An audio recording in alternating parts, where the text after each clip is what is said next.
Hablar del desabasto de la gasolina en 9 estados de la República. Este continúa y se agudiza. Según autoridades del gobierno federal, el problema se mantendrá por unos días más. Algunos miembros del gobierno ubican el desabasto en la realidad. Algunos otros, incluido al presidente de la República, piensan que el tema del desabasto es un asunto ficticio. La falta de combustible realmente se debe principalmente a dos factores: el combate al huachicoleo con una pésima planeación y fallas en algunas refinerías que están o no produciendo o produciendo en niveles muy bajos. Y esto no solamente habla de que la gasolina no llega de un punto de almacenamiento a un punto de distribución, sino que en muchos lugares no hay gasolina. O sea, no es que haya desabasto por falta de suministro, es que no hay desabasto por falta de gasolina. Por lo pronto, Petróleos Mexicanos aumentará el número de autotanques para resolver este desabasto de 80% de combustible en diversas entidades de la República, que luego le enmarco. Espera que la situación se normalice para finales de esta semana o principios de la que viene. El gobierno de Jalisco, por ejemplo, explica que la situación es caótica en el estado porque hay 900 estaciones de servicio donde el consumo cotidiano es de 90,000 barriles diarios, es decir, 15 millones de litros repartidos, 60% de Magna, 10% de Premium, 30% de diésel. Es, digamos, como se distribuye la demanda en Jalisco. Por ejemplo, en las áreas metropolitanas, en la más importante, en Guadalajara, hay 450 estaciones de servicio, consumen 60,000 barriles diarios, o sea, unos 10 millones de litros en las mismas proporciones. El gobierno de Jalisco dice que en esta misma zona hacen falta 6 millones de litros para cubrir la demanda. La situación se debe al cierre del poliducto que comunica a Salamanca con Guadalajara. Ahí abastece a 2 terminales del área metropolitana de Guadalajara y los municipios de los más afectados, El Salto y Zapopan. El director de logística de Petróleos Mexicanos, que es Javier González, informa que el poliducto se cerró debido a la enorme cantidad de picaduras que tiene el poliducto entre Salamanca y lo que corre hasta Guadalajara. Este ducto tiene una capacidad para abastecer 80,000 barriles diarios. Aclara que en el resto del estado no se reportan problemas de desabasto hasta ahora porque normalmente todo esto se surte desde Manzanillo y esto, digamos, suministra el combustible a la parte más occidente de la zona de Jalisco. El gobierno del estado está en toda disposición de apoyar con policías en ciertos puntos para evitar que roben gasolina en los ductos mientras reabren los poliductos para poder acelerar el abasto. Y yo pienso que si están las picaduras identificadas, entonces lo que hay que hacer es echar a andar el poliducto y poner vigilancia en donde están los puntos de huachicol, pero y además ya aquí les hemos dicho que hay aparatos sofisticados tecnológicos que ya tiene Petróleos Mexicanos y que los compró en la administración pasada y que no los han utilizado, y hay también aplicaciones de software que sirven para detectar exactamente los lugares en donde están saliendo todos los derrames extraordinarios, o sea, robados, que el huachicoleo ha organizado en este entramado tan complicado en los últimos años, yo diría en los últimos sexenios. Exhortan a los jaliscienses a mantenerse en calma. Sí, mira, cálmate, ¿no? No tienes gasolina, pero tú tranquilito. Mientras tanto, quédate, me imagino que en tu casa o no vayas a trabajar o no distribuyas lo que tienes que distribuir. En fin, estamos en el siglo de la energía. El siglo de la energía implica energía para mover cualquier cosa. ¿Qué se recomienda? Compartir el automóvil, usar el transporte público, irnos, fíjense, un gobierno tener que decir, váyanse en bicicleta, un gobierno de un país petrolero, eminentemente petrolero como lo es México. se realizan patrullajes preventivos en las estaciones de servicio para evitar que se especule con el precio, con el acaparamiento y también con el desorden. Incluso hay lugares en donde se ha tenido que resguardar con policía porque ha habido ya la intentona, el amago de robarse la gasolina de los propios centros de distribución.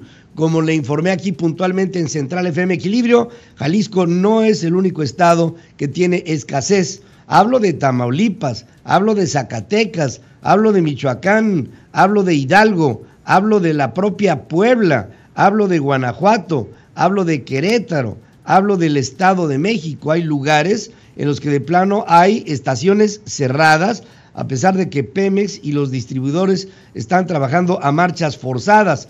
Es tan grave la situación que el Ejército y la Marina también están resguardando estaciones para evitar saqueos y para evitar disturbios.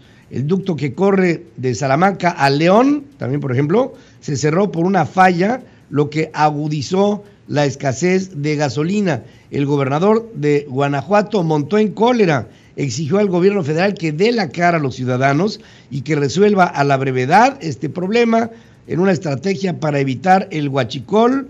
No hay excusa para el desabasto, dice el gobernador.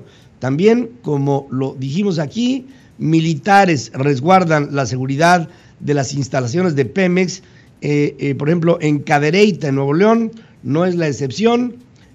Manuel González, secretario general de Gobierno, dice que fue informado del despliegue de soldados de la 7ª zona militar para llegar a resguardar a este punto estratégico, bueno, tanto, según la propia táctica del gobierno, el Ejército y la Marina desplegarán a unos 1,000 elementos para tareas de vigilancia, seguridad periférica, control de accesos en 58 instalaciones de petróleos mexicanos, entre ellas 6 refinerías, así como centros de monitoreo. Miren, donde está la clave es en los centros de monitoreo y de rebombeo. Es decir, se pierde la presión, viene un rebombeo y se vuelve a ganar presión para llegar al siguiente punto. Ahí tienes el video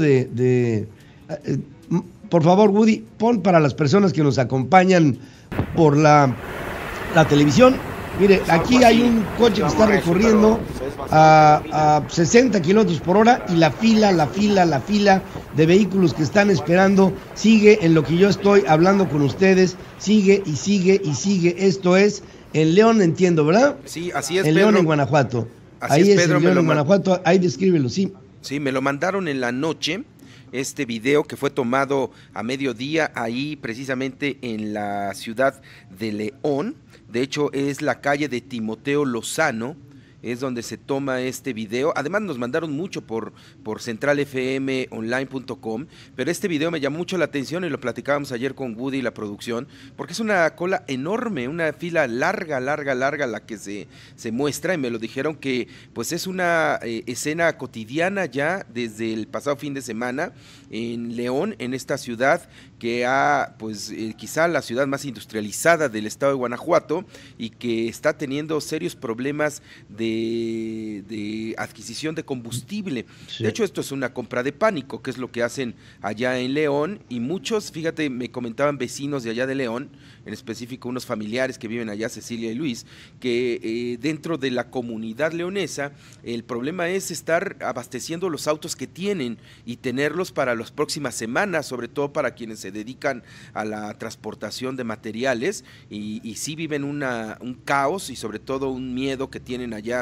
en el estado de Guanajuato, al igual que en el estado de Jalisco, en el estado de Querétaro, que es lo que nos han estado informando en torno a esto. Pero me llamó mucho la atención este video, es muy larga esta fila de autos detenidos, que están esperando la gasolina, y me dijeron también que la están racionalizando, que solamente estaban dando alrededor de 20 litros, y lo peor de todo es que a la mitad de esta fila, me comentan, se acabó la gasolina en esa estación.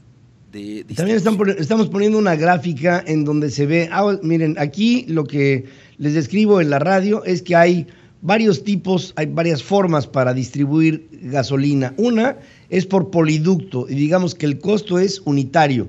Lo que vale en una unidad en poliducto, en transporte por tanque, barco tanque, vale 2 veces lo que en Poliducto el transporte. Lo que cuesta en ferrocarril con respecto del Poliducto es 6 veces el costo. El costo con respecto del Poliducto en autotransporte, en pipa, pero por carretera, es 14 veces más el costo que lo que sería en la unidad, que sería, digamos, el Poliducto. O sea, es 2 veces en barco, 6 veces en tren, 14 veces por carretera. Ese es el recurso, el de carretera, el que se está utilizando para llegar a 14 veces más cara la distribución, pero mucho más ineficiente que el Poliducto. El Poliducto, pues podemos entender que el momento en que llega del punto A y llega al punto B, el flujo es constante, dependiendo del bombeo.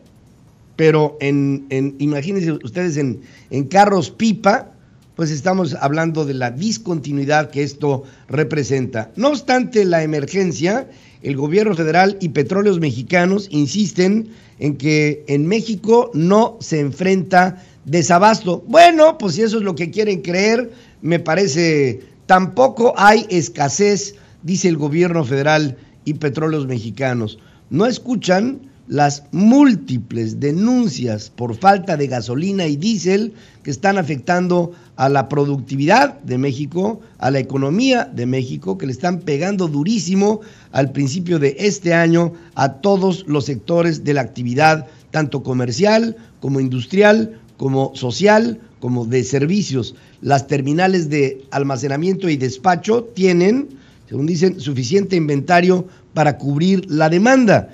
Y ahí es en donde no vamos de acuerdo con esta manera que tiene el gobierno federal de comunicar lo que todos estamos viendo que es de otra manera. En la cuenta de Twitter de Pemex se promete que el suministro se normalizará lo más pronto posible. Y entonces, a ver, ¿cómo es que por un lado dicen que no hay problema y por el otro lado dicen que el problema se va a normalizar pronto? No hay peor sordo que el que no quiere oír. Andrés Manuel López Obrador, presidente de México, garantizó el abasto de combustible para el país. Dejó en claro que existe gasolina suficiente, y explicó que el desabasto es transitorio. Le puedo decir a la gente, a todos los mexicanos, que tenemos gasolina suficiente, no hay problema de desabasto. Lo que estamos cuidando es la distribución, no abrir los ductos para que no haya fugas. Estamos abriendo con cuidado los ductos y con cuidado significa que haya vigilancia del personal especializado. Así es como está abordando el problema el presidente de la República. Paradójicamente disminuyeron los precios de las gasolinas en la primera semana del 2019. Según la plataforma de consulta Petrointelligence, el costo del combustible de bajo octanaje se redujo en las alcaldías de Cuauhtémoc y Tlalpan, en donde el litro se disminuye, digamos, la de más bajo octanaje en 7 centavos, la de relativo octanaje en 9 centavos. El importe de litro, por ejemplo, de la gasolina premium, que es la de alto octanaje, pasa de 21.6 a 21.1, es decir, baja 5 centavos. En lugares como Tlalpan, baja de 21.13 a 21.6.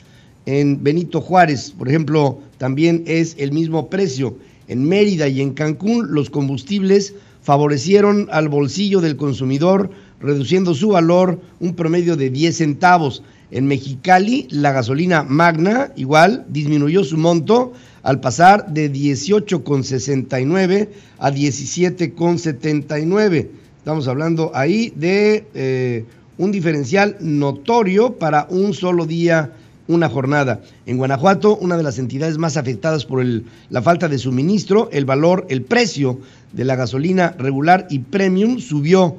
En el primer caso, la regular de 19.59 a 19,63, 4 centavos, y en el caso de la premium subió de 21,16 a 21,17, 1 centavo. En otro orden de ideas, México fortalecerá la frontera sur para evitar que se produzca otra irrupción de centroamericanos. Ahora ya se habla de irrupción. Antes, cuando se metieron los centroamericanos hondureños en el tiempo final de Enrique Peña Nieto, Andrés Manuel López Obrador les dio la bienvenida y hasta chamba les ofreció. Ahora Olga Sánchez Cordero dice que se van a hacer las cosas con orden.